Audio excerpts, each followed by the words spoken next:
네, 오늘 말씀은 요한일서 3장 7절에서 10절 말씀입니다. 다 함께 합독하십니다. 자녀들아, 아무도 너희를 미혹하지 못하게 하라. 의를 행하는 자는 그의 의로우심과 같이 의롭고 죄를 짓는 자는 마귀에게 속하나니 마귀는 처음부터 범죄함이라. 하나님의 아들이 나타나신 것은 마귀의 일을 머리하려 하심이라. 하나님께로부터 난 자마다 죄를 짓지 아니하나니 이는 하나님의 씨가 그의 속에 거함이요 그도 범죄하지 못하는 것은 하나님께로부터 났음이라. 이러므로 하나님의 자녀들과 마귀의 자녀들이 드러나나니 무릇 의를 행하지 아니하는 자나 또는 그 형제를 사랑하지 아니하는 자는 하나님께 속하지 아니하니라. 아멘. 네, 요한일서 3장 2절 말씀 보니까 사랑하는 자들아, 우리가 지금은 하나님의 자녀라 이렇게 말씀을 하시고, 또 그 이후에 주를 향하신 이 소망을 가진 자마다 그의 깨끗하심과 같이 자기를 깨끗하게 하느니라 라고 말씀을 하십니다. 네, 주를 향하여서 이 소망을 가진 자의 특징을 보니까요, 첫 번째로 보니까 우리는 인생을 살아가면서 많은 사건과 모든 사연들을 만나게 됩니다. 그 만나는 것 가운데 거기에 집중을 하는 것이 아니라 그 자체의 목적에 우리는 있지 않고, 우리의 또 그런 모든 사건과 문제들로 인하여서 우리 내적인 압박과 충동이 있습니다. 근데 그것에 집중하는 것이 아니라 언제나 그 나중에는 그 시선은 우리 예수 그리스도께로 집중해야 하는 것입니다. 또 둘째로는 우리의 외면적으로 거룩을 말하는 것이 아니라, 또 세상이 말하는 그런 거룩을 말하는 것이 아니라 하나님과의 밀착된 관계에서 주님 없이는 거룩할 수가 없습니다 라고 본성적인 고백이 되어야 하는 것이 주를 향하여 소망을 가진 자들의 특징입니다. 네, 예수님께 집중해야 하고 하나님과의 그런 관계 속에서 거룩하여지는 것이 단번에 이루어지지는 않습니다.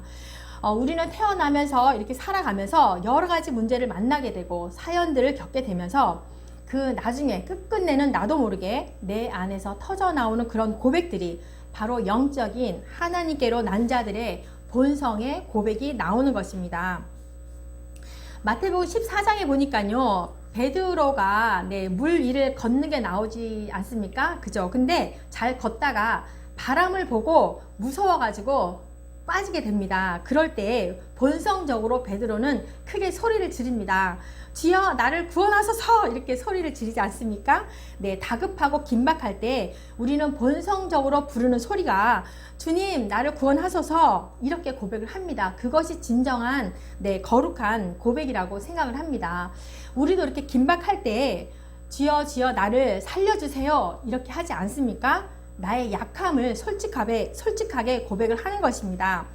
다른 부수적인 내용이 필요가 없습니다. 그죠? 내용 부연 설명도 필요가 없습니다. 왜냐하면 하나님은 우리의 사정과 긴박한 상황을 더 잘 아시기 때문입니다. 네, 7절 말씀 보니까 자녀들아, 아무도 너희를 미혹하지 못하게 하라. 의를 행하는 자는 그의 의로우심과 같이 의롭고, 여기서 자녀들아 라고 하는 것은 하나님의 백성을 말하는 거지요. 그러면서 미혹하지 못하게 하라라고 하는 것은 너희들의 영적인 잘못된 태도들을 또 이렇게 말하고 계십니다. 또 의를 행하는 자는 참된 신앙으로서 참된 행실로 나타내야 됨을 그렇게 말하고 있는 것이지요. 네, 요한복음 15장에 보면요, 포도나무 비유의 말씀이 나옵니다. 포도나무는 예수님을 말씀하고 있고 가지는 우리를 말하고 있습니다. 네, 포도나무에서 맺혀진 가지의 그 열매가 뭐가 맺혀져야 됩니까? 포도가 맺어져야 합니다. 그죠? 그러면 예수라는 그 나무에 붙어져 있는 우리라는 그 가지의 열매는 무엇이 열려야 합니까? 당연히 예수님이 나타나야 합니다. 네, 열매라고 하니까 어떠한 성취된 업적이나 그런 결과물이나 목적이나 그런 것으로 이해하시면 안 됩니다. 예수님이라는 그 나무 가지에 우리가 붙어 있으면 그 삶의 끝에는 업적이나 성취의 그런 열매가 아니라 예수님이 반드시 드러나야만이 진짜 열매인 것입니다. 아무리 일을 효과적이고 효율적으로 유능한 사람이 그렇게 했다 하더라도 그 사람의 삶이 끝에 예수님의 향기가 맺어지지 않으면 그 일은 망하는 것이고 실패한 것입니다. 그것은 하나님이 기뻐하시는 열매가 될 수가 없다라는 것이죠. 그래서 예수라는 나무에 붙어 있으면 반드시 예수라는 열매가 맺어져야 하는 것입니다. 네, 우리의 인생길에서 이 사람들과의 비교해서 그런 차이가 있잖아요. 그런 차이는 사실 별로 고민하고 심각한 문제들이 아닌 거예요. 사람들과 그런 높고 낮음, 명예, 부, 그런 것들은 중요한 본질이 아니라는 거예요. 내 삶의 길목에 서서 내 삶의 그 끝의 길목에는 내가 과연 그리스도를 드러내고 살아가고 있느냐, 이것이 이제 진짜 중요한 본질이라는 것이죠. 그래서 내 삶 가운데, 여러분 삶 가운데 하나님께 고정된 삶이냐 아니냐, 그런 문제라는 것입니다. 네, 마태복음 7장에 보면은 15절에서 27절에 보면은 그 제목이 있어요. 열매로 그들을 알리라 라는 그런 제목인데요. 한번 보겠습니다. 거짓 선지자들을 삼가라. 양의 옷을 입고 너희에게 나아오나 속에는 노략질하는 일이라. 그들의 열매로 그들을 알지니. 네, 열매를 맺으라는 것에 목적이 있는 것이 아닙니다. 열매로 무슨 나무인지를 알겠다라는 그런 말씀인 거예요. 네. 지금 이제 봄이 다 되고 하니까 여러 나무들이 많이 나오죠. 근데 그 나무를 보면은 나무를 딱 그 자체만으로도 이건 무슨 나무네? 이렇게 구별이 되세요? 저는 잘 안 돼요. 네, 전문가들은 그쵸, 그 가뭄은 봐도 이게 사과나무다, 물론 그거는 쉽지만 어떤 나무인지를 잘 분별을 하지요. 그리고 열매와 꽃이 피지 않아도 잘 분별할 수가 있어요. 그 전문가들은. 그죠? 근데 우리는요, 이 나무들 보니까 굉장히 유사한 것들이 되게 많잖아요. 우리는 잘 분별이 안 되는데요. 전문가들은 이제 잘 알 수가 있죠. 잘 분별하는 방법은 뭐예요? 전문가에게 물어보면 돼요. 내가 애써서 알려고 안 해도 돼요. 네. 그렇게 배나무와 사과나무의 판별법은요, 열매가 맺어지는 시기가 오게 되면 배가 열리면 배나무이고 사과가 열리면 사과나무인 거예요. 네. 그래서 열매를 보고서 분명히 과목이 배인데 열매가 배가 열렸어요. 근데 사과네? 사과나무는 이러면 이상한 거죠. 네. 그러니까 열매를 보고 딴 이야기를 하면은 이상한 거예요. 네. 16절에서 17절 말씀 보니까 그들의 열매로 그들을 알지니 가시나무에서 포도나무를 또는 엉겅퀴에서 무화과를 따겠느냐. 이와 같이 좋은 나무마다 아름다운 열매를 맺고 못된 나무가 나쁜 열매를 맺나니. 여기서요, 좋은 열매를 맺는 것에 그렇게 초점과 관심의 이야기가 아닌 것이에요. 18절하고 20절 볼게요. 좋은 나무가 나쁜 열매를 맺을 수 없고 못된 나무가 아름다운 열매를 맺을 수 없느니라. 아름다운 열매를 맺지 아니하는 나무마다 찍혀 불에 던져지느니라. 이러므로 그들의 열매로 그들을 알리라. 네, 그들의 열매로 그들의 본질을 알아본다는 그런 말씀인 거예요. 네, 21절 볼게요. 나더러 주여 주여 하는 자마다 다 천국에 들어갈 것이 아니요 다만 하늘에 계신 내 아버지의 뜻대로 행하는 자라야 들어가리라. 네, 여기서 뭐 선하게 살고 착하게 살아야 천국에 간다라는 그런 말씀이 아닌 거예요. 또 22절과 23절 보겠습니다. 그날에 많은 사람이 나더러 이르되 주여 주여 우리가 주의 이름으로 선지자 노릇하며 주의 이름으로 귀신을 쫓아내며 주의 이름으로 많은 권능을 행하지 아니하였나이까 하리니 그때 내가 그들에게 밝히 말하되 내가 너희를 도무지 알지 못하니 불법을 행하는 자들아 내게서 떠나가라 하리라. 네, 여기서 불법을 행하는 자는 죄에 속한 자를 말하는 거예요. 그러니까 소속의 문제를 말하고 있는 거예요. 소속의 문제. 24절과 25절 봅니다. 그러므로 누구든지 나의 이 말을 듣고 행하는 자는 그 집을 반석 위에 지은 지혜로운 사람 같으리니 비가 내리고 창수가 나고 바람이 불어 그 집에 부딪히되 무너지지 아니하나니 이는 주추를 반석 위에 놓은 까닭이요. 네, 주추를 어디에 놓은 까닭이라고 합니까? 네, 열매입니까? 행함입니까? 아니죠. 기초에 초점입니까? 그죠? 기초에 초점이 있는 말씀인 거예요. 그래서 우리는 어디에다가 인생을 쌓아야 합니까? 네, 26절과 27절 봅니다. 나의 이 말을 듣고 행하지 아니하는 자는 그 집을 모래 위에 지은 어리석은 사람 같으리니 비가 내리고 창수가 나고 바람이 불어 그 집에 부딪힘에 무너져 그 무너짐이 심하니라. 네, 여기에도 마찬가지고 행한다는 그 말은 어디에 기초하느냐라는 그런 이야기인 거예요. 예수라는 그 영원한 반석 위에 내 인생을 놓느냐, 아니면 자기가 인생의 주인이 되어서 모래성 같은 곳에 인생의 기초를 쌓느냐라는 그런 말씀인 거예요. 네, 여기서 행한다는 그런 말의 또 의미는 예수님의 피로 구속받은 백성들을 말하고 있는데요. 계시록 19장 6절에서 7절 봅니다. 또 내가 들으니 허다한 무리의 음성과도 같고 맑은 물 소리와도 같고 큰 우레소리와도 같은 소리로 이르되 할렐루야 주 우리 하나님 곧 전능하시니가 통치하시도다. 우리가 즐거워하고 크게 기뻐하며 그에게 영광을 돌리세. 어린 양의 혼인 기약이 이르렀고 그의 아내가 자신을 준비하였으므로. 네, 유대인의 결혼 예법을 보니까요. 첫 번째로 신부 집에서 정혼을 해가지고 법적인 아내가 됩니다. 그리고 나서 그 아내를 그냥 처갓집에 두고 그 신랑이 아버지가 사는 그 아버지 본가로 돌아갑니다. 그리고 신부를 데려올 집을 준비합니다. 네, 이상하죠? 네. 그래서 그 기간을 아버지가 정해요. 네.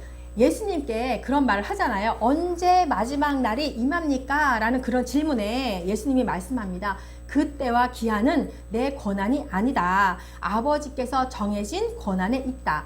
아버지만이 그 기간을 정할 수 있다라고 이렇게 말씀합니다.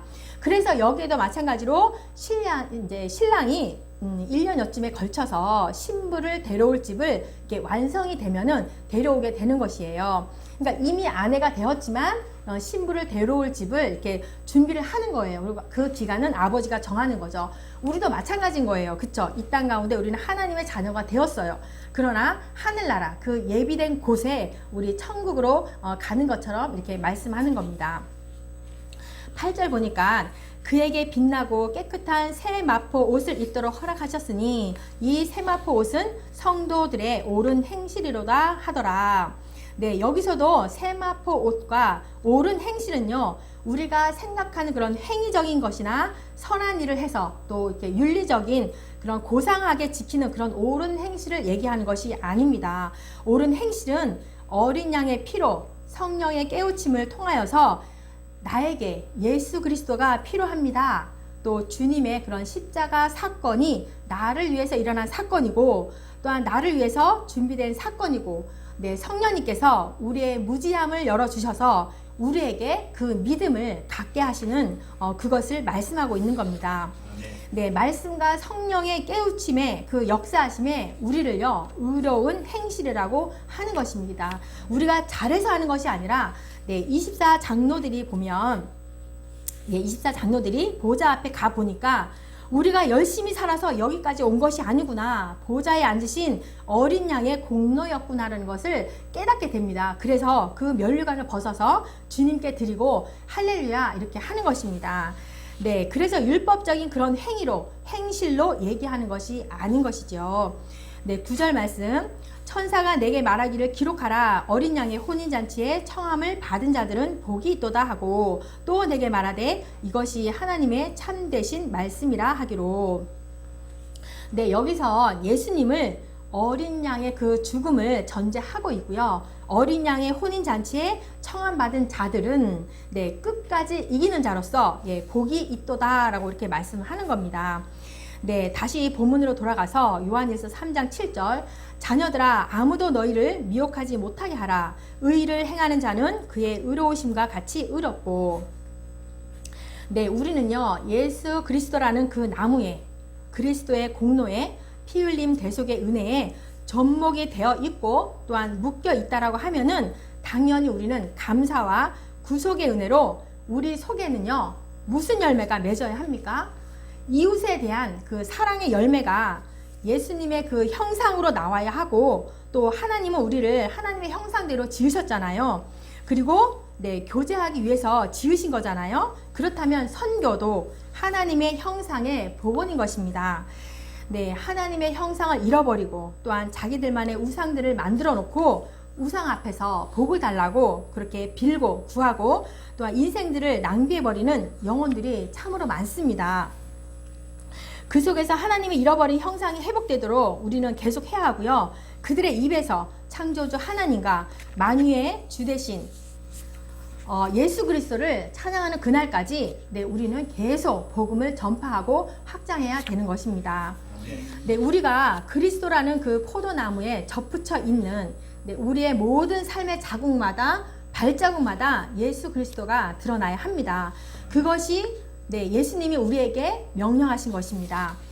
먼저는 주 너의 하나님을 사랑하고 둘째는 내 이웃을 내 몸과 같이 사랑하라 이렇게 말씀을 하십니다. 우리의 삶의 끝은요, 결론은 사랑인 것입니다. 어떤 업적이나 성과나 목표물이나 그런 성취가 아닌 것입니다. 우리가 신앙생활을 지금까지 해오면서 내 언어와 내 삶과 내 재정과 내 모든 헌신과 모든 시간이 그런 하나님의 형상이 확대되어져 가고 또한 하나님의 그 형상이 드러나고 또 그런 드러나는 사랑으로 구현되고 있는가를 한번 생각해 보아야 할 것입니다. 여기에서 이제 의를 행하는 자 그거 이제 말씀을 보니까요. 포연 텐 디카 신넨이라는 말씀입니다. 이게 현재 분사형으로 쓰여져 있거든요. 그래서 의를 행하는 자가 딱 단번에 끝나는 것이 아니라 현재 분사기 때문에 늘 현재적으로 지속성을 가져야 된다라는 그런 말이에요. 또 죄를 행하는 자는 또 이런 말입니다. 포연 텐 하마르티아라는 말이거든요. 이것도 마찬가지로 현재 분사로서 습관적이고 지속적으로 죄에서 벗어나지 못한 자를 말하고 있어요. 그러니까 그런 삶의 태도를 가진 사람들에게 대해서 성경에는 또 이렇게 말씀하고 있습니다. 8절 말씀. 죄를 짓는 자는 마귀에게 속하나니 마귀는 처음부터 범죄함이라. 하나님의 아들이 나타나신 것은 마귀의 일을 멸하려 하심이라. 이 신앙은요, 행위의 문제 이전에 소속의 문제가 있습니다. 사람들이 죄에서 못 빠져나오고 반복해서 죄를 짓는 것은 그 사람의 삶의 열매를 통해서 소속을 알아볼 수 있다는 거예요. 그래서 죄를 짓는 것은 마귀에 속한 자라고 이렇게 말하고 있는 거예요. 마귀는 처음부터 범죄함이라. 사탄의 그 특성과 출처가 뭐예요? 거짓말하고 속이고 고발하는 것이 전문이잖아요. 그런 것 가운데 그 사단에게 첫 아담이 넘어졌잖아요. 그 속임에. 이렇게 반복적이고 지속적으로 죄악을 끊어내지 못하는 사람은 자기의 출처가 이렇게 의심할 수밖에 없는 거예요.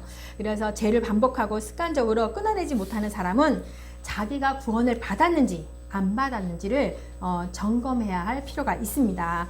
8절에서 말합니다. 마귀의 일을 멸하시려고 예수님이 이 땅 가운데 오셨다라고 합니다. 보니까 묶어서 잡아서 쫓아내시려고 우리 예수님께서 이 땅 가운데 오셨다라는 거예요. 그리스도께서는 그래서 둘째 아담이자 마지막 아담으로 오신 거지요. 그래서 우리는 그분의 죽음을 통해서 부활의 첫 열매로 우리가 거기에 붙어지기 시작하는 거예요. 예수님이 부활의 첫 열매가 되신 거지요. 그 말씀 위에 우리의 고백을 드리고 믿음을 드리고 또 은혜에 묶인 사람들 또한 택한 백성들은 거기에 붙어서 있을 수밖에 없다는 겁니다. 전부 이렇게 현재 분사형으로 되어 있거든요. 하나님께 의롭다 칭함을 받은 자는 그 열매를 현재 분사형으로 지속적이고 습관적으로 맺어야 하고 우리의 소속의 뿌리가 그리스도에게 접해있기 때문에 반드시 열매가 드러나야 하는 것입니다. 반대로 자꾸 죄를 습관적으로 끊어내지 못하는 자는 그 근본 소속이 잘못되었기 때문에 무서운 것이고 자기를 속이고 또한 종교 생활을 아무리 열심을 다해도 사람들의 칭찬을 받으니까 이제 좋겠죠. 근데 그런 것에 속아서 내가 믿음이 좋은가 보다 이렇게 생각을 하는데 교회 안에도 진짜로 이런 무늬만 있는 크리스천들이 굉장히 많습니다. 9절 말씀 보니까 하나님께로 난 자마다 죄를 짓지 아니하나니 이는 하나님의 씨가 그의 속에 거함이요 그도 범죄하지 못하는 것은 하나님께로부터 났음이라. 여기서 하나님의 씨는요 성령님과 말씀을 말하고 있습니다.